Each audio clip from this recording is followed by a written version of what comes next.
Winter Rose, written by Panwadee, Ponglada, Ittimakin. Ep.5.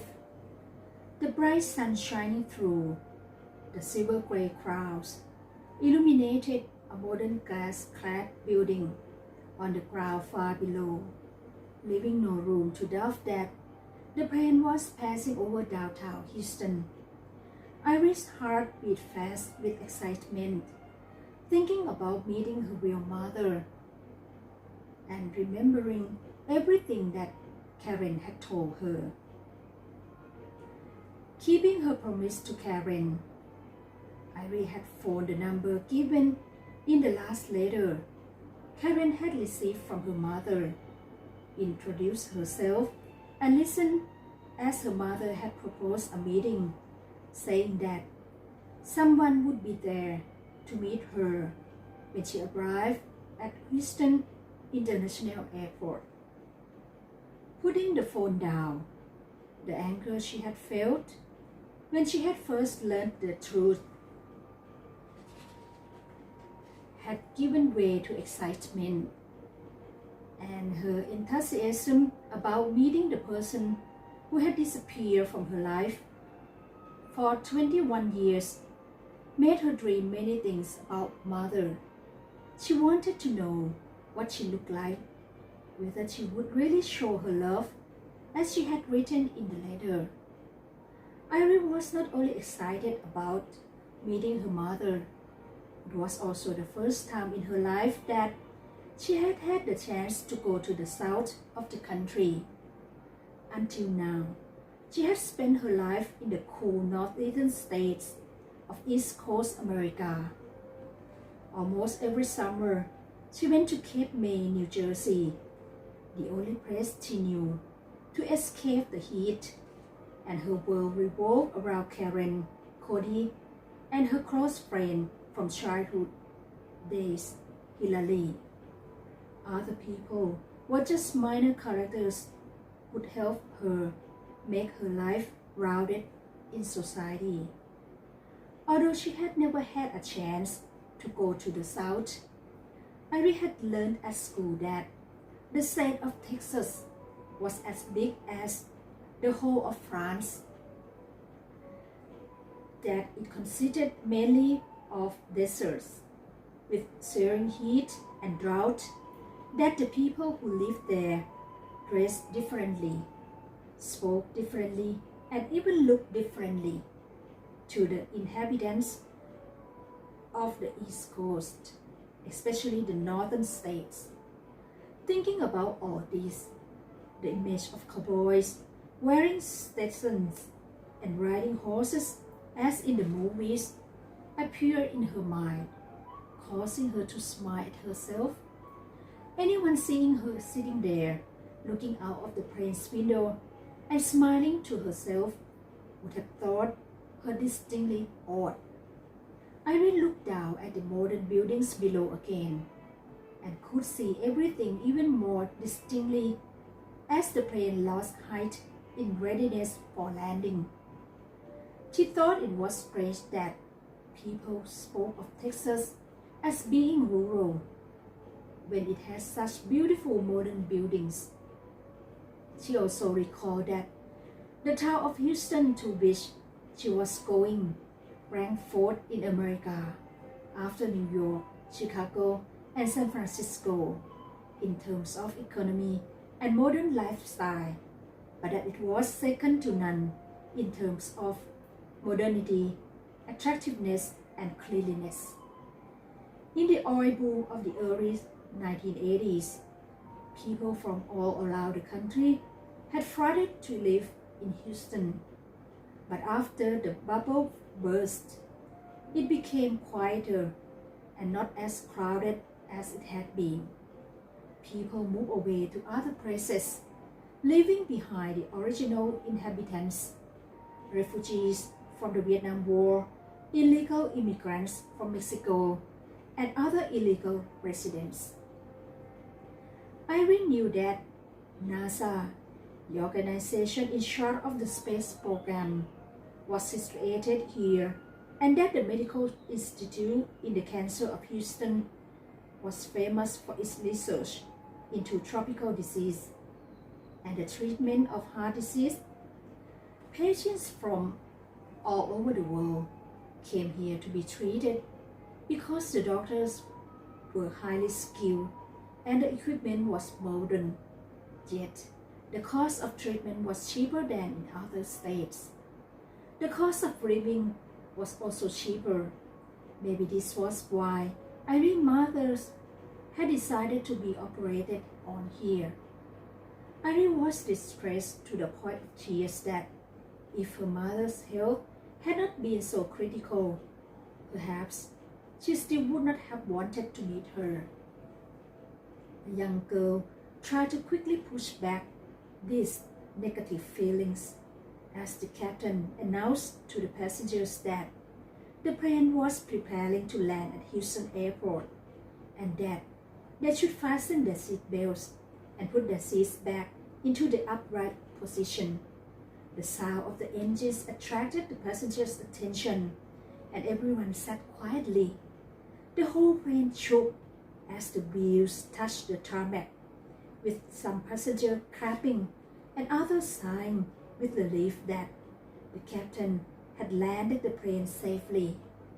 It taxied speedily along the runway and over to the plane park, waiting to be able to pull up at the gate. The plane soon came to a complete standstill, and after picking up one small suitcase from under her seat, Iris disembarked, entered the terminal, and followed all the other passengers to the arrivals hall. She looked around anxiously, and before long, a young man and a girl with oriental features came up to her and greeted her in Thai. Iris inwardly thanked Cody and Karen for encouraging her when she was a child to study language at a Thai temple in Philadelphia, so she would be able to speak, read, and write Thai when she grew up and never have to feel frustrated at not being able to communicate with her relations. Are you Iria? The young man asked her arrogantly. Yes. Iris tried to respond in a tone that was neither harsh nor submissive. She assumed that these were her half-sister and half-brother. Their physiques, faces, and skin tones looked generally Thai. If no one had said, it would have been impossible to guess that they were the offspring of the same mother, unless one looked closely at their large brown eyes, which were similar to Iris. I'm Katana Sawatyotin, and this is my younger sister, Viminda. The voice in which he introduced himself revealed a fierce pride and upset Iris a little, although she tried not to show it. Do you have to collect your luggage? No, I only have this one suitcase. It was lucky that Iris did not like to have a lot of luggage when she traveled, especially by plane. Otherwise, she would have had to waste another 30 minutes. You speak Thai very fluently. It's good that you haven't forgotten that you are half Thai. Viminda said condescendingly, clearly looking down on Iris. Her brother showed his agreement before they went together out of the terminal and over to where the car was parked. Katana drove the small modern white Mercedes-Benz, and as the car sped along, he and Viminda spoke about things that Iris did not understand, but which she gathered were connected to events in Thailand. From their conversation, Iris perceived that Katana had been studying in the States for so many years and had lost touch with things back in Thailand. So Viminda, who was still living there, was trying to bring him up to date. Iris sat fuming inwardly in the back seat, feeling very much the odd man out and that no one was interested in her. As the car sped along the elevated highway on the edge of downtown Houston, Iris could see the tall building that she had observed from the plane and admired its grace and modernity. Unlike New York, the downtown area was not crowded, and there were many things she wanted to ask about, but she was afraid of distracting the driver's attention. That could be dangerous when all the traffic was going at high speed along the highway, with some vehicles clearly breaking the 55 miles per hour speed limit. Irene looked at the billboards, advertising radio stations, and a range of commodities erected on the same level as the highway. She could also see Chinatown, not so far away from Houston downtown, catering for a mixture of Chinese, Vietnamese, Cambodians, and Laotians who had left their countries after the Vietnamese War in the 1975. Isolated shops, restaurants, and car dealers dotted both sides of the highway with no signs of any houses. I would gather that people here were not in the habit of building houses near the highway, unlike the state in which she had grown up, where land prices were high, as land was in short supply, and every piece had to be put in a good use. This was different to Texas, especially Houston. After about half an hour had passed, Katana stopped the car in front of a modern hotel. "I have made a reservation for you. I will pick you up at 7 o'clock tomorrow morning. Wait for me in the lobby." Only this, even as Irene was taking her bag out of the Mercedes-Benz, the driver put a car into first gear and accelerated out of the hotel. Loneliness overwhelmed Irene once more, and she struggled to stiffen her resolve and summon up her confidence as she stuck out her chin. Before picking up her bag and entering the hotel, the previous evening, her excitement at the prospect of meeting her mother had prevented her from sleeping well, and she had finally fallen asleep at almost 2 in the morning. After only a few hours, she had been woken by the sound of the 6 o'clock wake-up call that she had requested. As the time for meeting her mother came even closer, Irene grew even more restless. She paid attention to every little detail as she got ready, choosing the best dress that she had, and as she waited in the lobby, she turned over many things in her mind. In the little time that she had, she wanted to prove to everyone, especially to the mother who had abandoned her, that although she had lost her real mother, she had been blessed with her love, warmth, care, and all the necessities of life from Karen. Thanks to her, she had grown into a well-rounded person, no less well-behaved or well-educated than the others. She was absorbed in her own thoughts when the tall figure of Katana came into view. Irene hurried towards him. They hardly spoke except to greet each other "Sawasdee." Irene knew that Katana could speak English when she had to with other people, but with her, he seemed determined to speak only Thai. Katana drove her to a big house situated in the memorial area. Nobody had told Irene, but she looked at the roadsides for herself. It seemed to be a place where millionaires came to buy or build houses.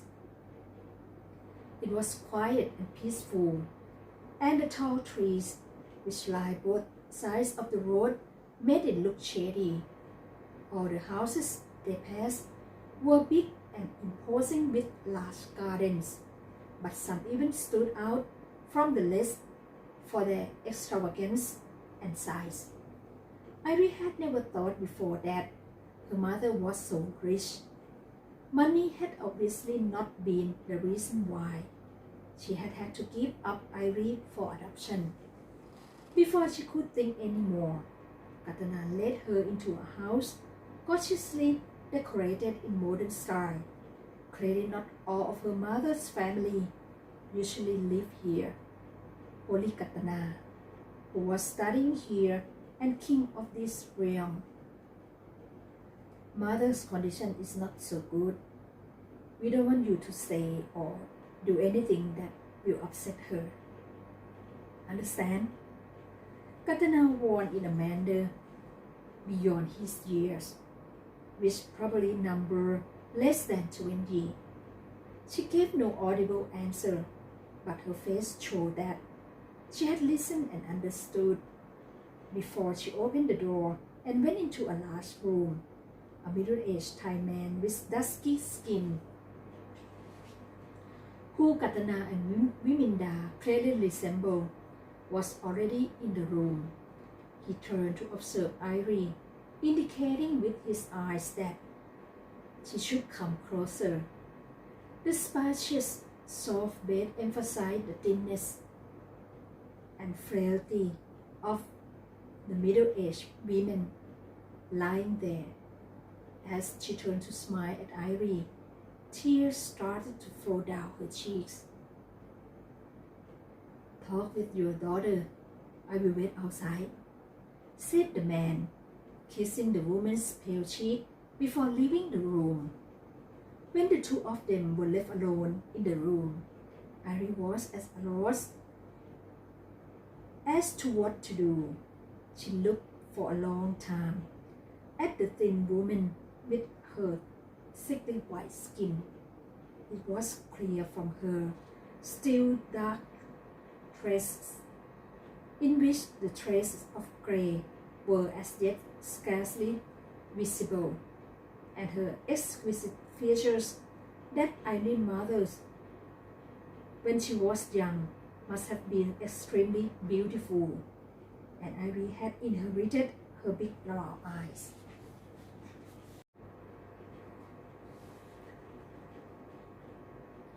The look of pressure that illuminated her face reflected Iris' own feelings. "Come closer to me, Iria." The voice that called her by her Thai name was soft and gentle, and Iris easily complied with her mother's request. All her feelings of distress and rage vanished from her heart, leaving it brimming with love and pity, while the tangible bond between mother and daughter allowed her to hug her mother without embarrassment. Miri put one hand on the side of her daughter's face, gazing at her intently, as if she wanted to keep that image in her heart forever. Seeing her daughter's face made her remember Stefan, the young Canadian man, her love for whom Iria bore witness. Iris was a real mix of East and West. Only her eyes were inescapably her inheritance from her mother. "I'm glad that you are not angry and agreed to meet me before it is too late. It was all my fault that I wouldn't accept my responsibility. I was selfish and immature when I gave birth to you. I thought only that I didn't want to disappoint your grandparents. They were both Thais in the old style, very proud and upheld in the family of honor above all else. If they had known about this, they would have disinherited me. At that time, your grandmother was sick She suffered from heart disease, the same as me. I didn't dare to upset her, in case knowing the truth made her illness critical. Iris' mother paused, and she exhaled deeply before continuing in such a soft voice that Iris had to bend over to hear her. I'm sure that Karen had already told you my story. Yes, but Mom never told me who was my father.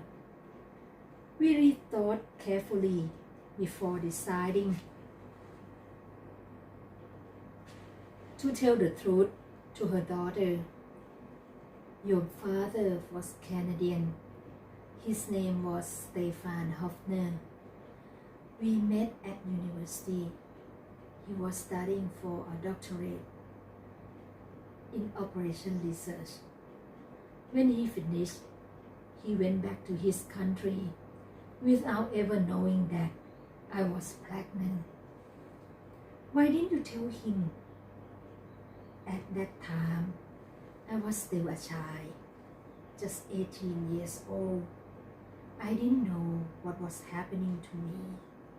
I only knew for sure when I started suffering from morning sickness.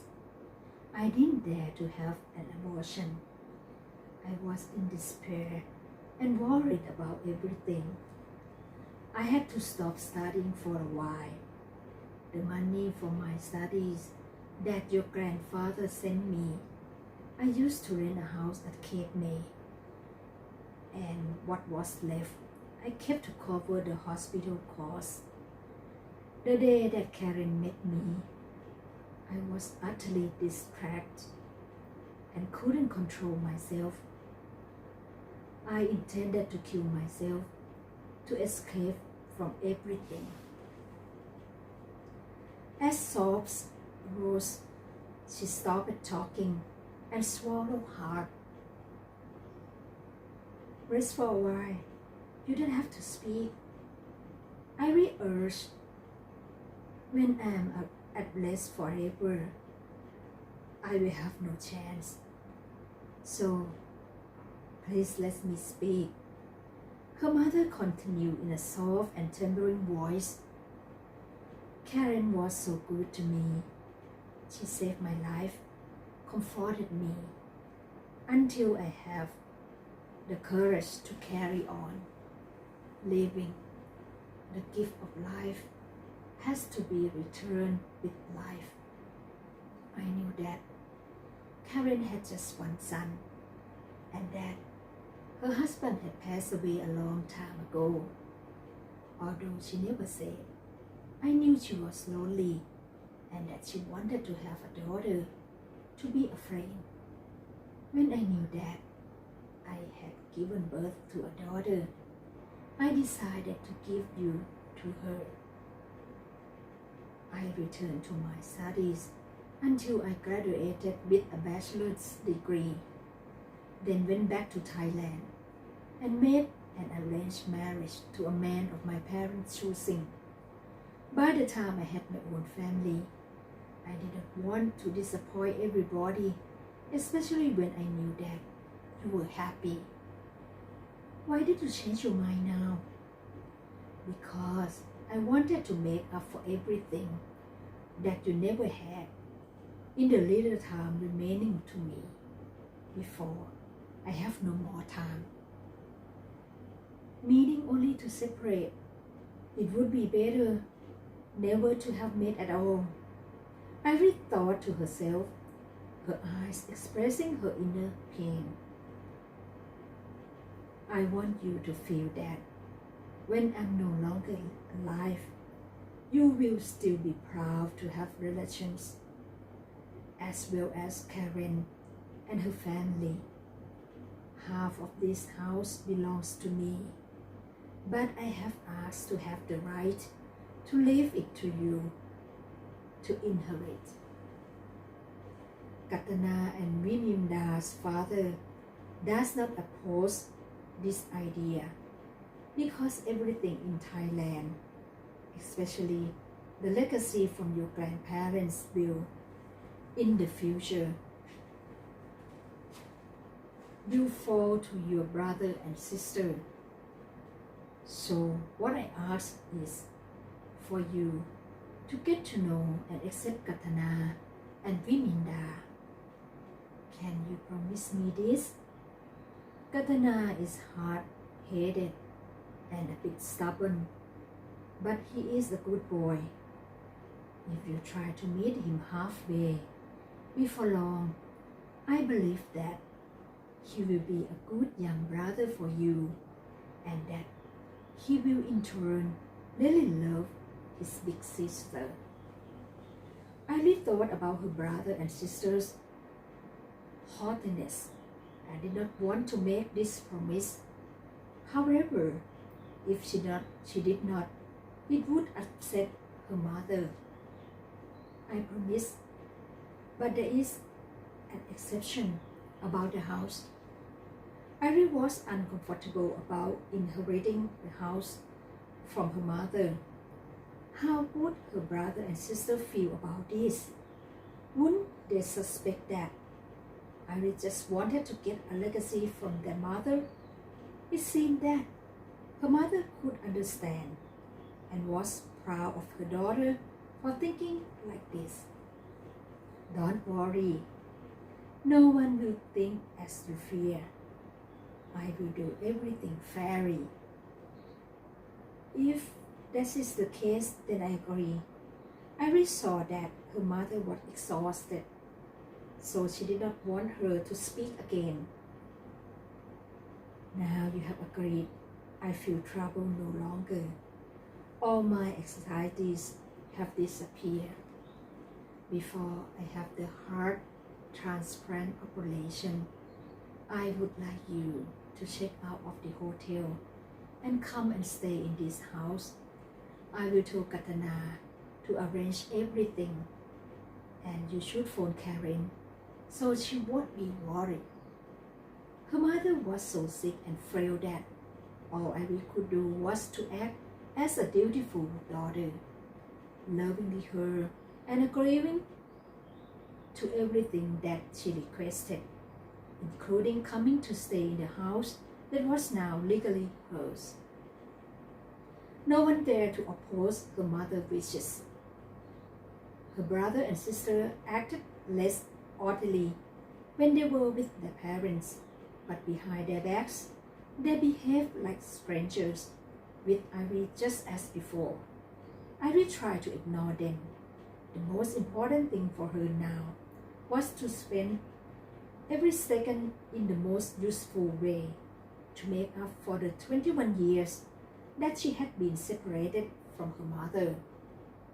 During the week before mother was to have her heart transplant operation at the medical center, Iris slept in her mother's room every night, brushing her hair and tenderly doing everything for her. Every morning, she spoon-fed her breakfast in bed, giving her medicine and drinks with her own hands. When she was strong, Iris took her mother outside for a while so that she could look at the view, see the trees and flowers, and listen to the morning bird song. Before going back into the house, Iris told her mother everything that had happened in her life, hiding nothing, even her feelings for Cody and her attempts to attract his attention by dieting until she had made herself sick and had to be hospitalized. It was as if the gap between mother and daughter had disappeared.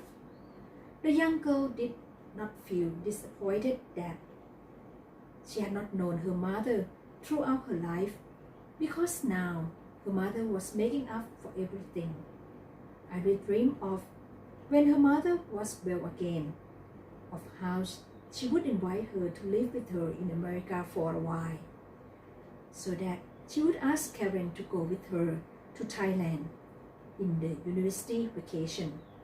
When she had graduated, maybe she would even go back and work in Thailand.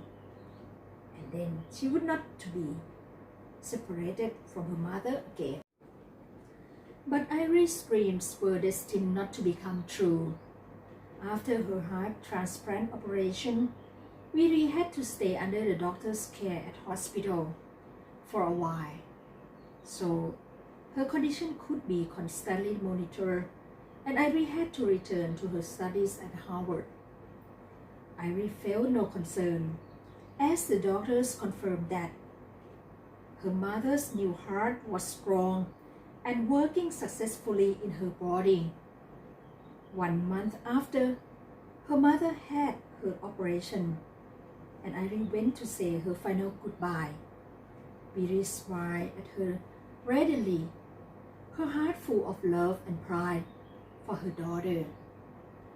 Irene treasured the memory of her mother's smile right until the day that she picked up the phone and heard Katana's worried voice telling her that her mother's condition had deteriorated and that she wanted to see her elder daughter again for what might well be the last time. Katana's words cut her like a knife, and even after Katana had hung up, Iris still gripped the receiver in a daze. When she finally put the telephone down, her fingers hurt as they uncurled their preternaturally tight grip. She stood transfixed for a minute before coming back to her sense and phoning Karen in New Jersey. She hardly knew what she said, but finally she was aware of Karen saying that this time she would accompany Irie. She asked Irie to get the plane from Logan, Boston Airport and meet her at Newark, New Jersey Airport, from where they would catch the same flight to Houston.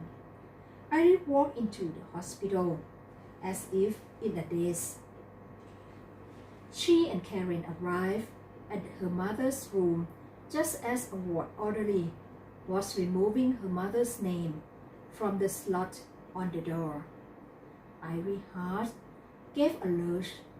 Karen put her arm round her shoulder to comfort her. Maybe Viri has recovered and been able to leave the hospital. Let's go and check. When they got to the reception desk, Karen had to take over everything, as Irie was totally distraught. I'm afraid, Mrs. Sawatyotin, the nurse said, stumbling over the name, passed away less than an hour ago. Are you Irie? The patient told me that if someone called Irie came, I was to take her to meet her. I'm not Irie. That's Irie over there. Why? Karen asked in a rush, but the nurse gave no clear answer. Follow me. The nurse took them both to a room. When she opened the door, they saw the body of a middle-aged woman in a white robe, lying on a bed, covered with white sheets. Her husband weeping by her side. Viminda was also crying nearby, and only Katana was standing stony-faced and dry-eyed, looking out of the window. He did not turn around when his half-sister entered the room. At that moment, Irie was not interested in anybody else. She rushed to hug her mother's lifeless body, and tears of grief streaming down her face. Mother, mother, I love you. I love you so much. Irie sobbed, saying the same thing over and over again. Her words were not able to bring her mother back to life, and only distressed the other people in the room even further, especially Katana, who put all the guilt on the half-sister he refused to own. Wasn't it Irie, he fumed, who had made his mother worry until she had contracted the heart disease that had caused her untimely death? His anger boiled inside him. as he stood trying to contain himself.